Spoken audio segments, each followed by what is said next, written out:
Good morning po. Mag-harvest po ulit tayo ng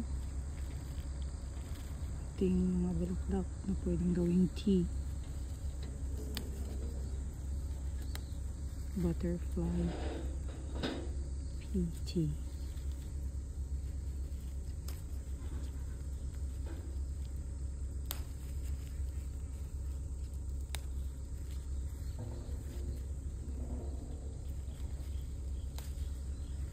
Kuha po tayo ng butterfly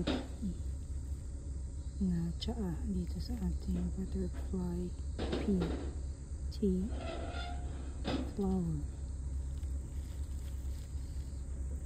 Ganda po ng kulay.